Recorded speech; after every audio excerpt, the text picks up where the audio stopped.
Imagine waking up while a storm rages outside, but feeling calm in the center. This sense of calm while chaos swirls is the promise that Stoic philosophy quietly offers to anyone who will listen. The opening of this idea is deceptively simple and immediately confronting. Because serenity in a storm sounds almost impossible to most modern ears, yet the Stoic path begins with a single question that reshapes all others and anchors the rest of the practice in everyday life. Stoicism does not ask us to avoid reality, nor to become indifferent to everything around us. It asks us to become architects of our responses instead of being constantly swept by events and impulses that we cannot control. This distinction makes possible a kind of practical freedom, not as an escape from circumstance, but as a reorientation of power toward the inner life. If you make that reorientation, the world outside loses the ability to dictate your inner climate. At the heart of Stoic teaching lies a concept called the dichotomy of control, and it changes everything about how we suffer.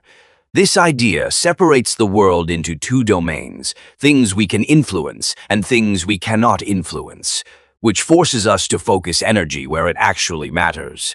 The dichotomy clarifies where our responsibility truly begins and ends, and it becomes the central decision rule for how to act with wisdom and calm.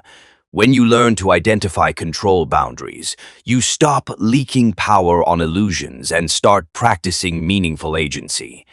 This separation is not abstract philosophy for scholars, but a practical map for daily life decisions under pressure.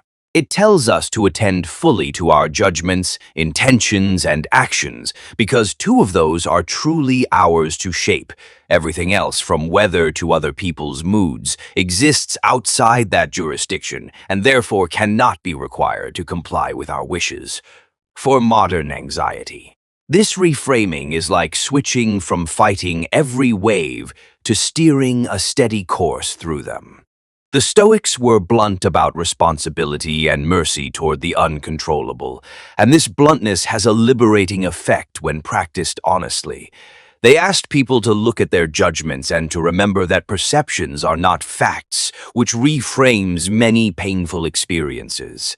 This insistence on separating perception from reality helps reduce reactive suffering, because we learn to examine the lens through which we see events instead of reflexively blaming events themselves. Over time, this examination reduces the tyranny of habitually catastrophic thinking. Learning to change judgment is not purely intellectual, and the Stoics understood that it requires repeated practice to become natural.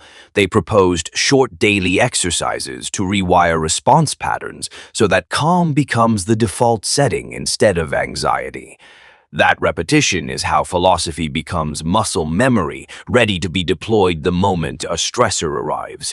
When you practice, the distinction between control and lack of control becomes as automatic as breathing. One of the most powerful Stoic techniques is called negative visualization, and it seems counterintuitive at first glance.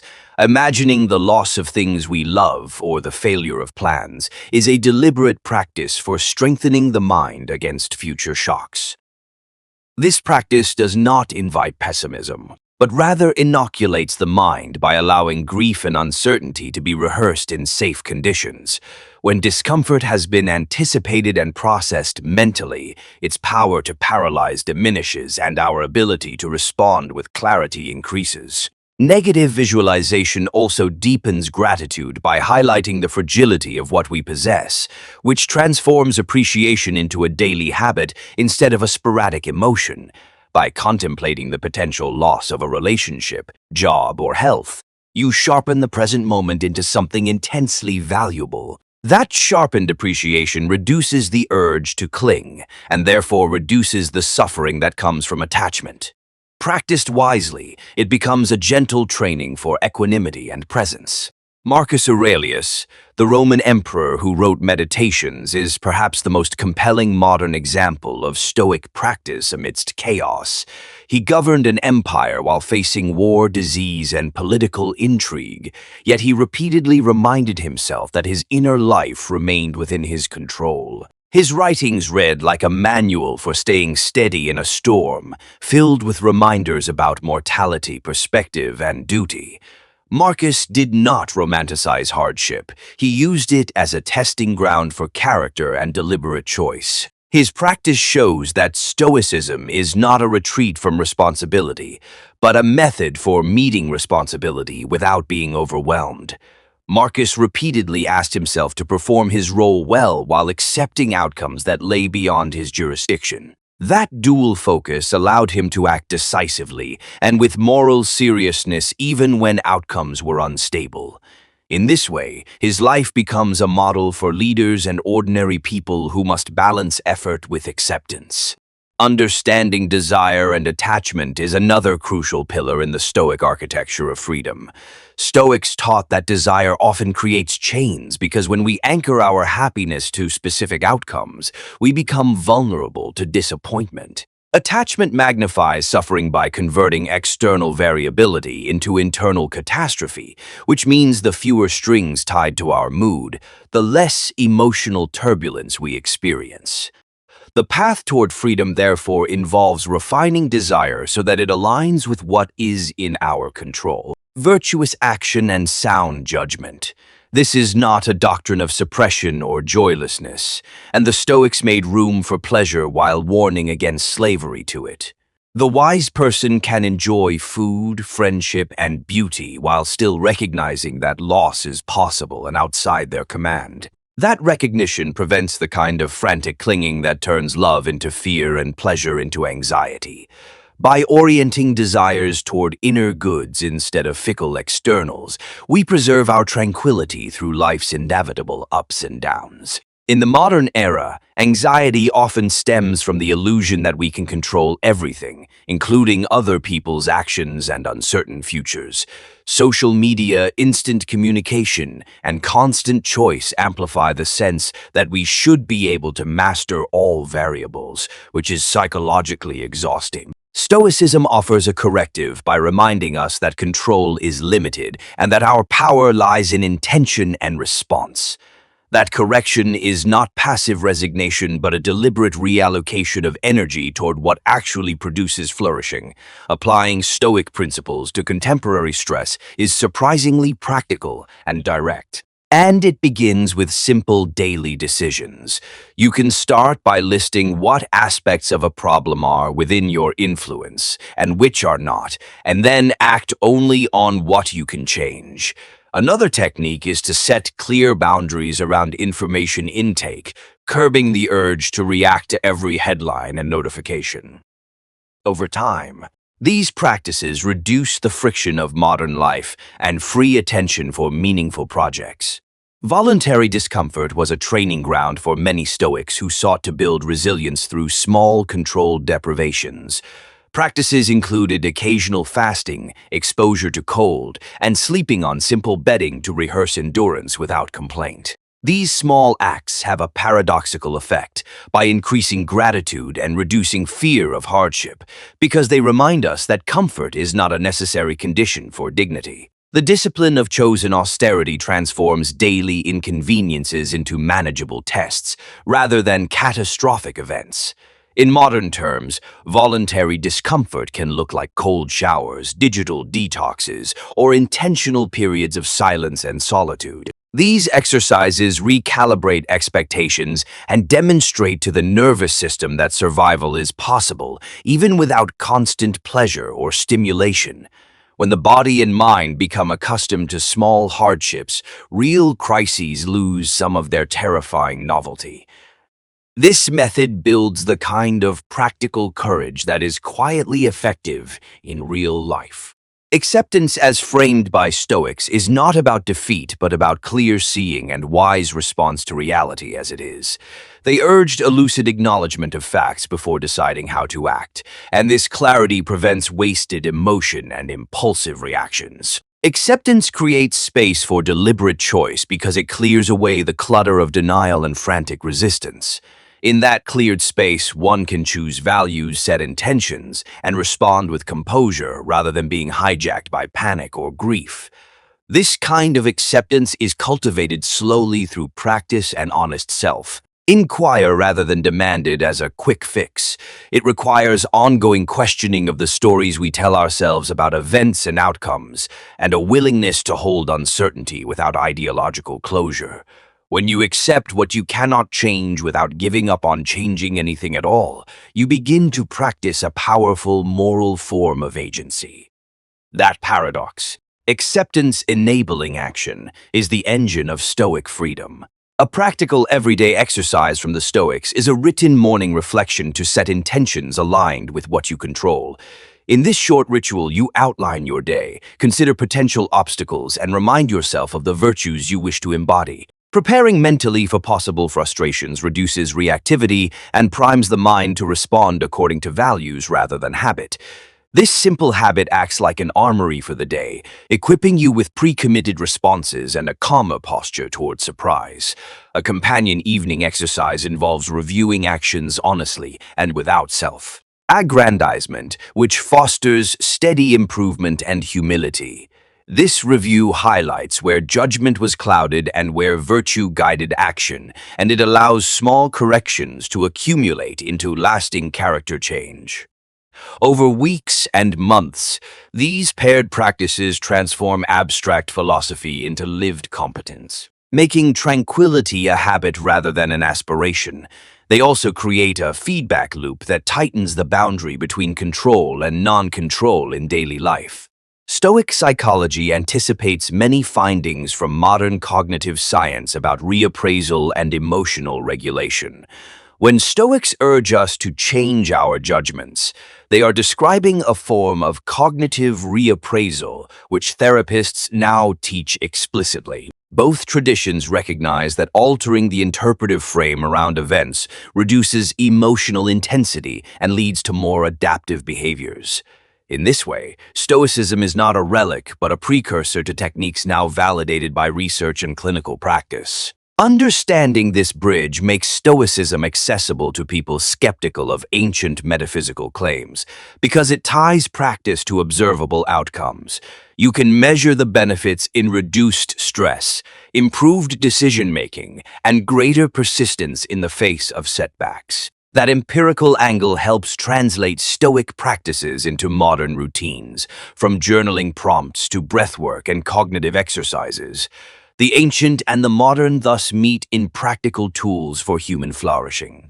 But Stoicism also warns against a brittle, unemotional caricature of strength that pretends feelings are irrelevant. The real Stoic position acknowledges emotions, but insists on their governance by reason and virtue, not by impulsive demands. Emotion without governance can be destructive, but emotion with wise framing becomes data that informs action and cultivation of character. This balanced stance allows for courage, grief, and joy to coexist within a steady ethical center. We therefore must not aim to annihilate feeling, but rather to educate it so that it becomes aligned with long-term well-being. That education includes naming emotions clearly, tracing their origins, and deciding whether they deserve our attention and investment. Over time, that practice creates a mature interior life that feels authentic without being dominated by short-term passions. Such interior maturity is the kind of inner freedom Stoics valued most highly. One of the most challenging aspects of applying Stoicism is dealing with relationships where others remain unpredictable or hurtful. Stoic practice suggests we act with virtue toward others, while recognizing our inability to control their choices or responses. This means setting moral intentions in interactions, but not demanding specific emotional returns or behaviors from those we love. When we stop treating people as instruments for our happiness, relationships can become truer and less precarious. That recalibration also means learning boundaries without hostility and practicing compassion without expectations. You can choose kindness without handing over your welfare to another person's inconsistency, which creates healthier dynamics over time. Stoic boundaries are not cold rejections. They are protective structures allowing love to be given freely while preserving personal equanimity. This relational steadiness is one of the most practical gifts Stoicism offers in modern life. Stoicism also reframes ambition and achievement in ways that reduce the suffering of failure while preserving motivation. The Stoics valued excellence and effort, but not status or fame as ends in themselves, which prevents identity collapse when goals are thwarted. If you anchor self-worth to virtuous effort rather than external applause, you gain stability during both success and setback. This orientation keeps work meaningful without making every project a referendum on personal value. Practically, this means celebrating disciplined practice and skill development while mentally detaching from uncontrollable outcomes. You can evaluate performance honestly, learn from mistakes, and continue practicing without the corrosive fear that success must be permanent. That steady, process-oriented approach builds competence and reduces burnout by removing the false imperative that external recognition is the only metric of success. Over time, this approach produces both resilience and sustainable excellence. Financial anxiety is a common modern stressor where Stoicism can provide concrete relief through reframing and preparation. The Stoic approach recommends controlling spending and building buffer habits so that external shocks cause less internal panic. It also suggests evaluating needs versus wants and cultivating contentment with sufficiency rather than endless accumulation. These habits reduce the emotional volatility tied to market swings and social comparison, which are major drivers of contemporary worry beyond practical budgeting. Stoicism encourages planning for contingencies with flexible expectations and emotional preparedness. By rehearsing potential setbacks mentally and building real reserves practically, you convert fear into manageable risk management. That conversion allows action without paralysis and acceptance without fatalism, which is precisely the balance modern life demands. Financial serenity, like other forms of inner freedom, emerges from combining pragmatic choices with disciplined mindset training. Health anxiety and fear of mortality are addressed directly by Stoic reflection on death and impermanence. The Stoics practiced memento mori, remembering mortality not to depress, but to sharpen life and give each moment weight. When you contemplate mortality honestly, priorities become clearer and trivial anxieties lose their disproportionate power. This practice is an antidote to procrastination and a profound motivator for living in accord with values rather than distractions. Confronting mortality also aids in grieving and reduces the terror of change, because death becomes an expected part of the human story. When death is acknowledged rather than repressed, relationships deepen and trivial irritations fall away.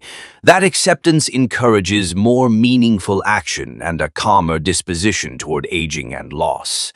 The Stoic relationship with mortality therefore enhances freedom by aligning life with truth instead of illusion. Technology presents a unique modern challenge to Stoic attention because it constantly seeks to hijack focus for profit and distraction. Stoic training recommends decisive rules about technology use, such as scheduled deep work periods and regular digital sabbaths. These rules protect the cognitive architecture of the mind so that it can perform reflective practice and deliberate action. Without such boundaries, constant stimulation erodes the capacity for sustained effort and increases susceptibility to anxiety. By limiting reactive scrolling and curating information deliberately, you reclaim the ability to choose where attention goes and resist impulsive emotional contagion. Simple practices like notification triage, intentional social media windows, and setting phone-free sleeping hours create reliable psychological space. That space is where Stoic work happens: reflection, journal writing, and planned action, which in turn produces more inner freedom and a reduction of constant reactivity. Technology should serve intentional life, not shape it unknowingly.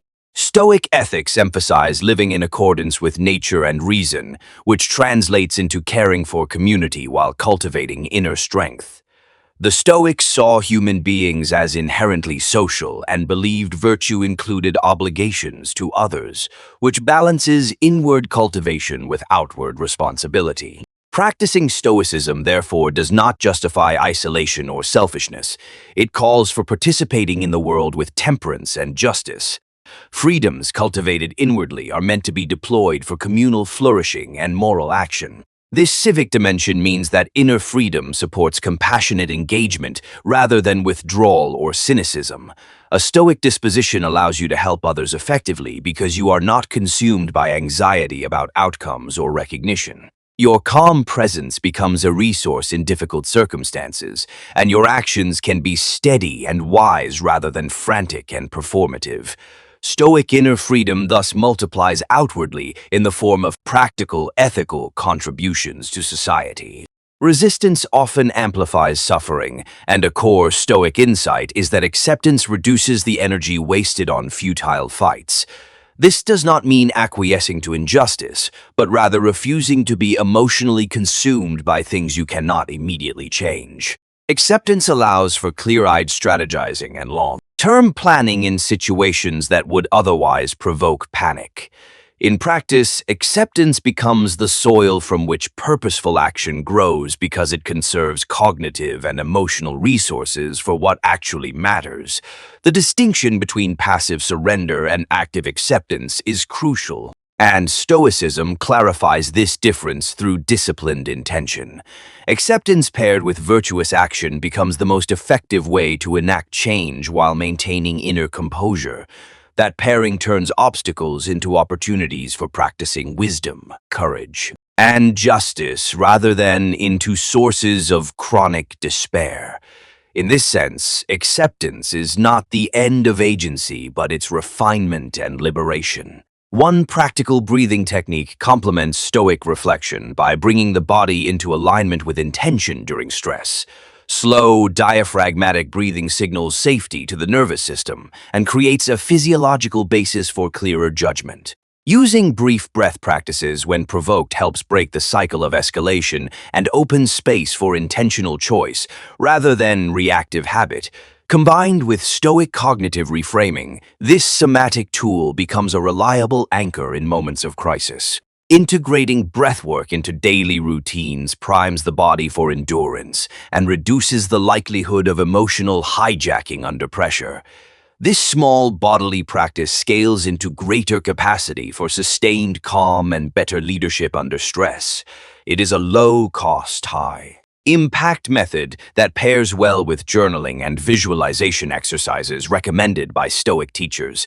In short, the body and mind must be trained together for inner freedom to become durable. Gratitude, as practiced by Stoics through negative visualization and reflection, rewires attention toward abundance rather than lack. Writing down 3 things you appreciate each day makes your perceptual habit favor what is present instead of what is missing. This practice complements detachment by showing that letting go of craving does not mean losing appreciation, and in fact increases the capacity to enjoy what remains. Over time, gratitude and detachment form a partnership that reduces anxiety and enhances contentment. Daily gratitude, paired with the dichotomy of control, creates a mental environment where pleasures are enjoyed without becoming anchors for identity or demands for permanence. That pairing prevents the fragile emotional state that arises when happiness depends on rare conditions. Instead, contentment becomes more robust and less contingent on external validation. The result is a steadier interior life capable of savoring the present while still planning responsibly for the future. Learning to say no in service of inner freedom is one of the harder but most practical Stoic skills. Saying no allows boundaries to be formed around values and attention, so that life does not fragment into endless reactive commitments. Those boundaries protect time for reflection, deliberation, and the practice of virtue that Stoicism prizes. Too often, we mistake endless availability for moral goodness, when in fact disciplined refusal preserves capacity for meaningful action. Practically, this involves evaluating requests against long-term priorities and being willing to disappoint for the sake of integrity. It also requires the humility to admit limits rather than pretending omnipotence. The Stoic no is therefore an ethical act, both for personal sustainability and for the quality of presence you can offer others. In the end, disciplined refusal expands the space where inner freedom can flourish. Resilience built through Stoic practice is not invulnerability, but a stable capacity to recover and continue acting well after setbacks. Stoics taught that misfortune is a test of character rather than a final verdict on worth.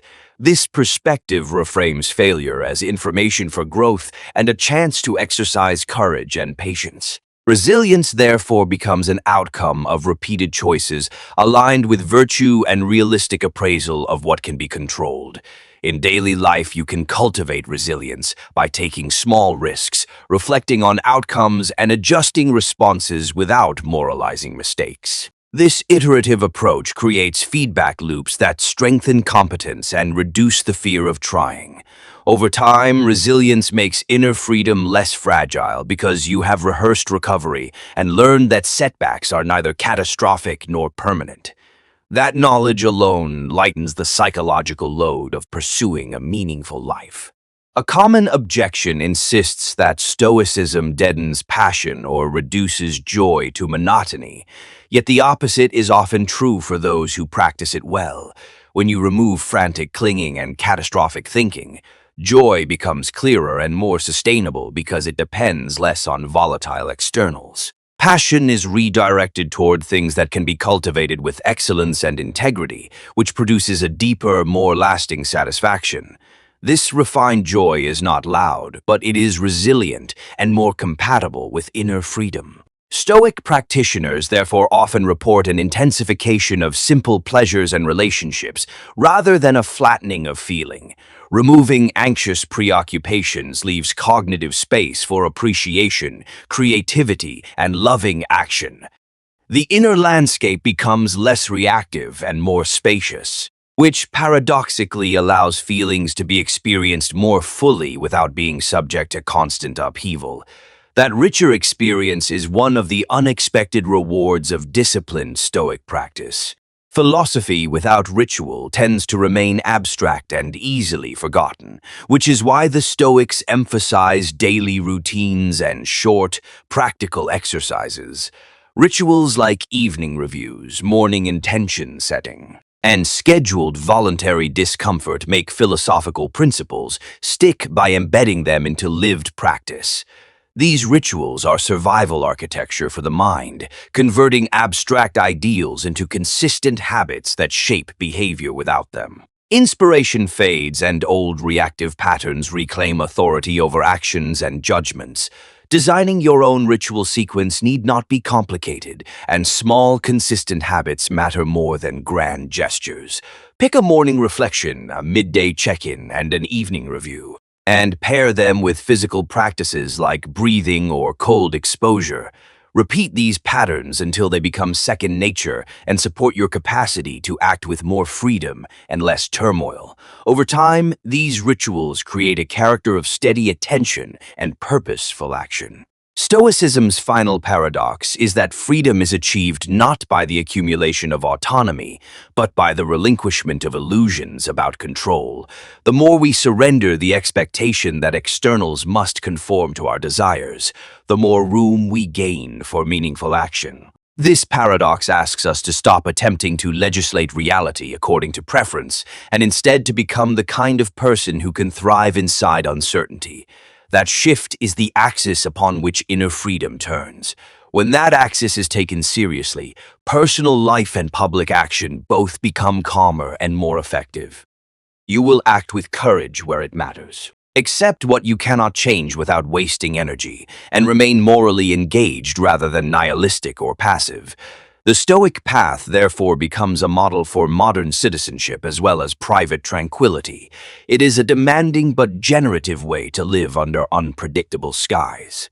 To make Stoicism practical, build a weekly practice plan that includes cognitive, somatic, and behavioral components. Schedule short daily journaling sessions for reflection, periodic voluntary discomfort like cold exposure, and regular social practices that remind you of your obligations and values. Combine these elements with information hygiene policies to protect attention and reduce reactive suffering.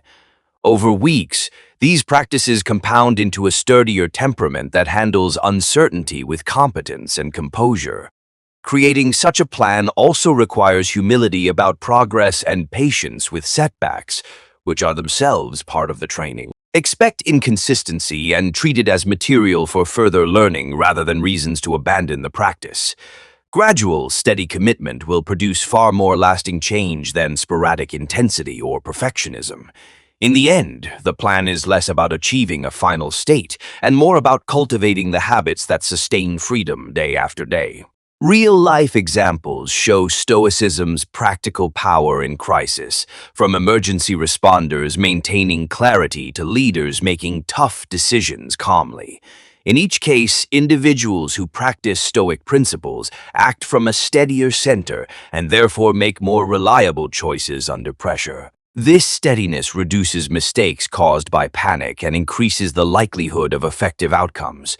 The pattern repeats across domains because the underlying mechanism always returns to focus, discipline, and acceptance of what cannot be controlled. These examples are not endorsements of Stoic indifference, but demonstrations of how training the inner life translates into better external action. People trained in inner freedom bring more perseverance, clearer judgment, and greater moral clarity to difficult situations. That practical benefit is why Stoicism has been adopted by diverse groups from athletes to CEOs and military officers. When your interior is well-ordered, your exterior conduct becomes more steady and reliable. A common fear is that Stoicism requires solitary austerity rather than meaningful engagement with life, but that is a misunderstanding of the tradition. Stoics envisioned robust friendships, civic duty, and vibrant communities that rely on the inner strength of their members. The practice supports relationships because it enables people to act from principle rather than mood, which makes connections more trustworthy and deep. Inner freedom therefore enhances rather than reduces the capacity to love and to serve. The life Stoics imagine is both rigorous and humane, combining personal discipline with social responsibility and aesthetic appreciation. It is a life where beauty is noticed without becoming an idol, where duty is performed without bitterness, and where joy is savored without clinging. That balanced existence is what the Stoic path trains toward, and it remains deeply relevant in a fragmented modern world. Practicing Stoicism is ultimately about making life more honest and more full.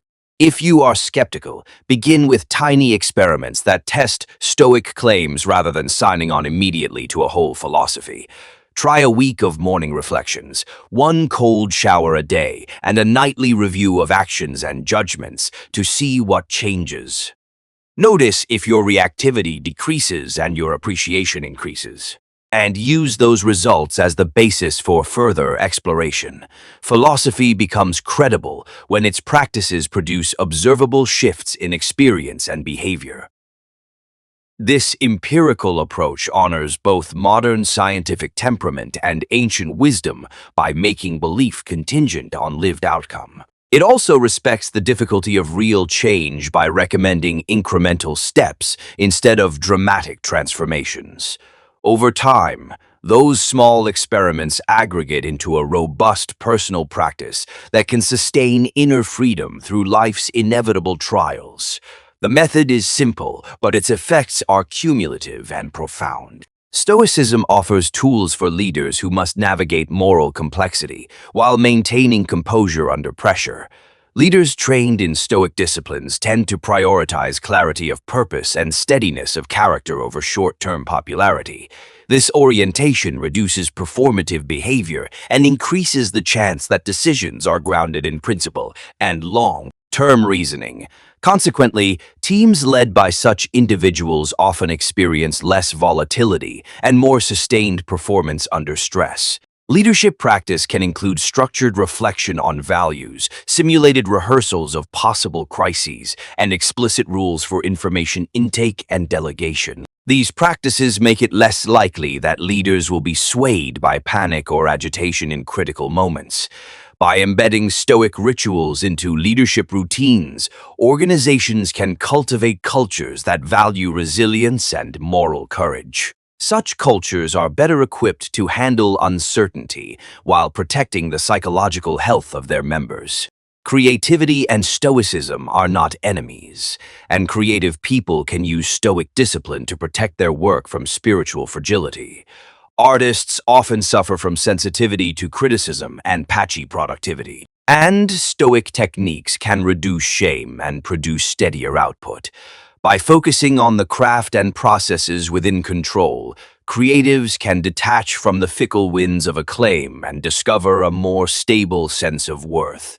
This produces both better art and a more sustainable relationship with the creative life. Routine, voluntary discomfort, and acceptance of uncertainty are particularly helpful for creative projects that require long-term attention and repeated failure. A Stoic artist builds practices that allow experimentation without collapse, and that resilience enables bolder work over time. In this way, Stoicism becomes an ally to innovation rather than an obstacle, fostering a courageous and steady creative temperament. The creative person who trains in this manner is less crushed by rejection and more faithful to sustained craft. The Stoic practice of reframing setbacks as training opportunities changes the narrative of failure into a narrative of growth. Instead of seeing mistakes as moral indictments, Stoics recommend treating them as information for better future action and character development. This reframing reduces shame and opens the possibility of authentic repair and learning. Over time, a person who adopts this perspective becomes lighter, more curious, and more eager to take thoughtful risks. That lightness is the opposite of resignation and closer to moral courage. Because it invites engagement rather than retreat, the Stoic learner grows through disciplined reflection, honest feedback, and persistent effort, refusing to personalize every setback into an existential crisis. The resulting temperament is both humble and resolute, ready to face difficulty without illusion and to keep practicing regardless of outcomes. In short, Stoicism converts adversity into apprenticeship for better living. As you practice, expect boredom and resistance, because training the mind is slow and often unglamorous work. Stoics recognized that discipline requires patience and that immediate gratification is a constant enemy of growth. Facing boredom with curiosity and continuing small, consistent practices, despite monotony, is precisely how freedom becomes real and durable. The slow accumulation of better habits results in a temperament that meets life with clarity and steady courage. This endurance of practice should be celebrated as a form of moral labor that changes you from the inside out. It is not flashy, but it is the most reliable path to real tranquility and freedom. When you embrace the slow work, you transform your relationship to success, failure, and the everyday. This patient accumulation of inner competence is the quiet engine of a life well lived. Ultimately, Stoicism teaches that inner freedom is less a destination than a practice stance toward living. It requires constant calibration, daily rituals, and an ongoing commitment to honest appraisal of where control lies. By combining cognitive reframing, voluntary discomfort, acceptance of mortality, and focused daily rituals, anyone can reduce the tyranny of external events on their inner life. This is not magical deliverance, but a methodical retraining of attention and action that yields real psychological liberation. The philosophical twist is that freedom comes when wanting control less and practicing choice more becomes habitual. When you stop bargaining with reality and start shaping your responses intentionally, you will discover a kind of power that is quieter and more reliable than domination. That power is what the Stoics prized. A steady inner citadel that weathered storms without collapsing.